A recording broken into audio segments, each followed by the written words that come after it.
கோயில் அமைந்திருக்கிற இடம் வந்து சேலம் மாவட்டம் மேட்டூர் தாலுக்கா நங்கோலி ஒன்றியத்தில் ஆவடுதூர் கிராமத்தில் பெத்தானவளம் மேல்காட்டில் இந்த நாகசக்தி அம்மன் கோயிலும் ராகுகேது பகவான் கோயிலும் உருவானது. இந்த கோயில் வந்து ஒரு 50 ஆண்டுகளுக்கு முன்பாக ஒரு இந்த இடம் சும்மா ஒரு காடு, ஒரு புல்மதர் முள்வேலியாக எல்லாம் இருந்த இடத்துல ஒரு புத்து வந்து அந்த இடத்துல ஒரு பாலமலம் இருந்ததுனால அது இந்த கோயிலை உருவாகிறதுக்கு அதுதான் ஒரு மூலஸ்தானமாக இருந்துச்சு.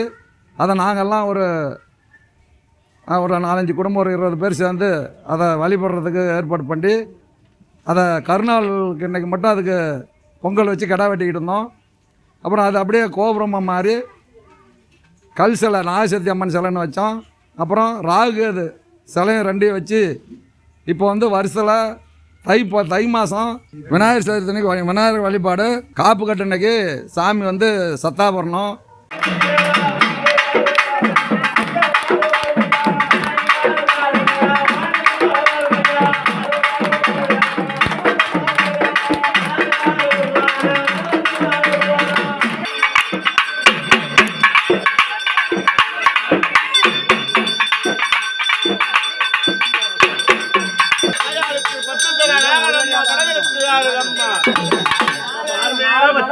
மடி மீது புரட்டாலும் பச்சைக்கு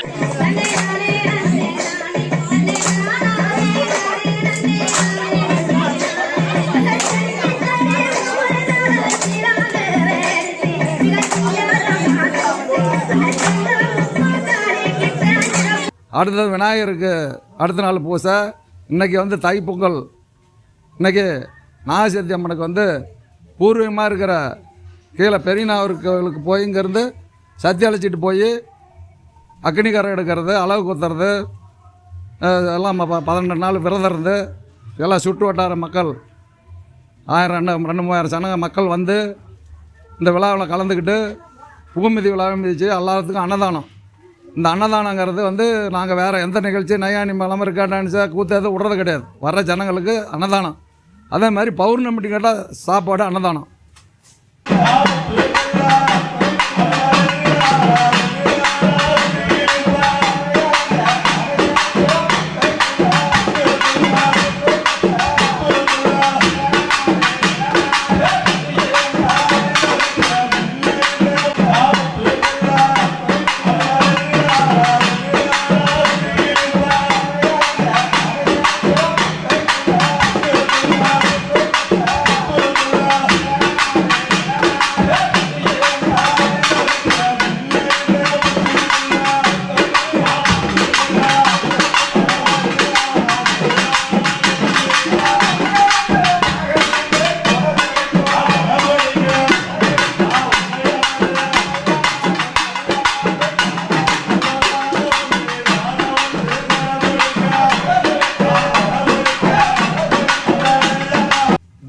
அதே மாதிரி அமாவாசை செவ்வாய்க்கிழமை ராகுகேதுக்கு சாயந்தரம் 4:30 மணிக்கு மேலே வாரம் பூசை. அதில் வந்து இந்த குழந்தை இல்லாதவங்க ராகு தோசை இருக்கிறவங்க வந்து பால் வாங்கிட்டு வந்து பூசை பண்ணிட்டு போகிறாங்க.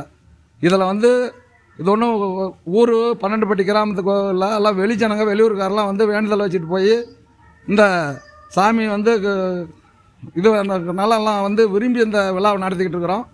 அதே மாதிரி நம்ம கோயிலில் வந்து நாகலிங்க மரம் உருவாகிருக்குது. இயற்கையாகவே நம்ம முன்னாடி புத்துக்கிட்டால் நாகலிங்க மரம் உருவாகி அது 2 வருஷமாக பூ பூத்துக்கிட்டு இருக்குது.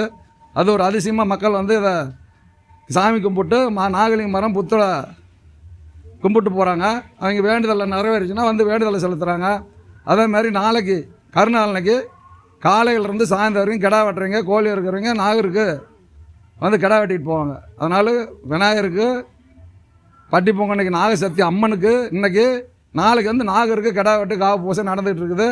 இதை வந்து ஒரு 50 வருஷ காலமாக சிறப்பாக பண்ணிக்கிட்டு இருக்கிறோம். அதே மாதிரி சத்தி அழைச்சிட்டு வரும்போது பூசாரி மடிசோறுக்குன்னு சத்தி அழைச்சி வரும்போது கொடுப்பாரு. அது வந்து மடி ஏந்தி வாங்கிட்டு போகிறேன். குழந்தை இல்லாதவங்க அந்த மடிசோறு சாப்பிட்டு நிறையா குழந்த பாக்கியம் கிடச்சி அவங்க வேண்டுதலை வச்சு இப்போ 1000கணக்கான மக்கள் ஒரு 4-5000 பேர் வந்து இந்த பண்டிகையில் கலந்துக்கிறாங்க. ஆனால் வெளியூர் ஜனங்களாம் அந்த வேண்டுதல் நிறைவேறதுனால வந்து இந்த கோயிலில் ராகு தோசம் கேது தோசை இருக்கிறவங்க வந்து வழிபடுறாங்க. அது நிறைவேறுது.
மக்களே, நான் தான் உங்கள் சவுண்ட் சந்தியா.